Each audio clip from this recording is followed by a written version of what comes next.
नमस्कार दोस्तों, स्वागत है आप सभी का एक बार फिर से आपके अपने इस चैनल पर।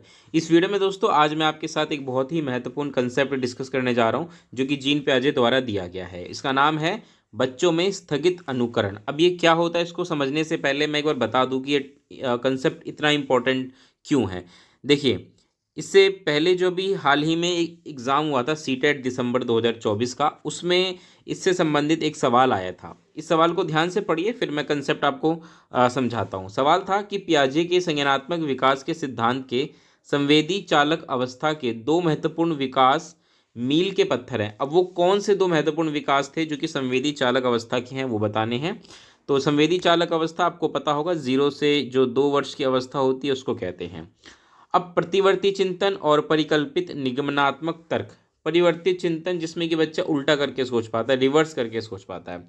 और परिकल्पित मतलब जिसमें वो किसी समस्या के काल्पनिक हल, यानी कि जिसको हम इंग्लिश में हाइपोथेसिस कहते हैं वो। तो ये तो होता है नहीं, ये जो होता है ये सबसे बड़ी वाली स्टेज जो होती है जनरली, जिसको हम अमूर्त संक्रियात्मक अवस्था कहते हैं, उसमें होता है। जीववाद और परिवर्तन। जीववाद एनिमिज्म आपको पता होगा, ये बच्चे में जो प्री ऑपरेशनल स्टेज यानी कि पूर्व संक्रियात्मक अवस्था होती है उसमें होता है। वर्गीकरण और क्रमबद्धता, ये वाला गुण बच्चे में पूर्व मूर्त संक्रियात्मक अवस्था में आता है। और जो चौथा ऑप्शन है ये इसका सही जवाब है, वस्तु स्थायित्व और स्थगित अनुसरण। अब यहाँ पे अनुसरण कह लीजिए या अनुकरण कह लीजिए, एक ही बात है। तो स्थगित अनुसरण, इंग्लिश में इसको हम कह सकते हैं डिफर्ड इमिटेशन। ठीक है, इमिटेशन। तो डिफर्ड इमिटेशन के बारे में सवाल पूछा गया था और इसीलिए मैंने सोचा है कि आपको इस वीडियो में मैं अच्छे से इस कंसेप्ट को समझा दूं कि स्थगित अनुसरण यानी कि डिफर्ड इमिटेशन क्या होता है। चलिए आगे बढ़ते हैं और सीधे हम कंसेप्ट पे आते हैं कि भाई स्थगित अनुकरण क्या है। तो ध्यान से समझिएगा। स्थगित अनुकरण का अर्थ है कि बच्चा किसी घटना या क्रिया को देखकर तुरंत उसे दोहराने के बजाय कुछ समय बाद, अब ये कुछ समय ध्यान रखिएगा, कुछ घंटे भी हो सकते हैं या कुछ दिन भी हो सकते हैं, तो कुछ घंटों या कुछ दिन बाद उसे याद करके दोहराता है। ठीक है, उम्मीद है आप समझ गए होंगे। फॉर एग्जांपल मानिए चलिए कि बच्चे ने किसी व्यक्ति को फ़ोन पर बात करते हुए सुना कि भाई फ़ोन पे बात करती हैं, हेलो बोलते हैं, फ़ोन कान में लगाते हैं। ये बच्चे ने क्रिया होते हुए देखी और बोलते हुए सुना। अब बच्चा उस चीज़ को तुरंत नहीं दोहरा रहा, कुछ घंटे बाद दोहराएगा या कुछ दिन बाद, 2 दिन 3 दिन बाद वो उसी क्रिया को करेगा कि झूठ मूठ का अपने हाथ से ही कान पे लगा करके एक्टिंग करेगा, नकल करेगा बात करने की। ठीक है, तो ये दिखाता है स्थगित अनुकरण। ठीक है, अगर सिर्फ अनुकरण होता तो नकल करना होता। नकल तो मतलब कोई मैं बोल रहा हूँ, मेरी नकल कोई सामने कर रहा है मेरे। ठीक है, लेकिन ये है स्थगित अनुकरण। ठीक है, उम्मीद है आप समझ गए होंगे। यह आमतौर पर 18 से 24 महीने की उम्र में विकसित होता है और याददाश्त और प्रतीकात्मक सोच को दर्शाता है, यानी कि बच्चे में याददाश्त की क्षमता, चीज़ों को याद करने की क्षमता डेवलप हो रही है।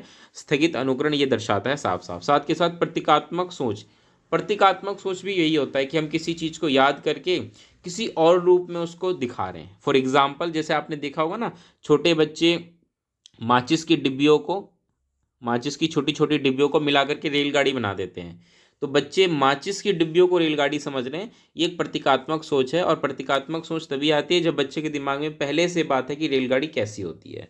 ठीक है, तो उम्मीद है आप समझ गए होंगे स्थगित अनुकरण, कि बच्चा किसी क्रिया को या किसी घटना को देखकर उसे तुरंत दोहराने के बजाय कुछ समय बाद उसे याद करके दोहराता है। अब यहाँ पे देखिए कुछ उदाहरण भी मैं आपको दे रहा हूँ जिससे कि आप इस कंसेप्ट को और बेहतर तरीके से समझ पाएंगे। कुछ एग्जाम्पल है, ध्यान से सुनिएगा। माता पिता को फ़ोन पर बात करते हुए देख झूठ मूठ का जो खिलौना फ़ोन होता है उस पर बात करना, ये एक एग्जाम्पल है स्थगित अनुकरण का। इसी प्रकार से अगला, डॉक्टर को देखकर कुछ दिनों बाद खिलौनों के साथ डॉक्टर बनना, ये भी एक एग्जाम्पल है। बड़े भाई बहन को पढ़ते देख खुद किताब लेकर पढ़ने की नकल करना, ये भी एक एग्जाम्पल है स्थगित अनुकरण का। अगला, माता पिता को झाड़ू लगाते देख बाद में सफाई करने की कोशिश करना, यह भी एक एग्जाम्पल है स्थगित अनुकरण का।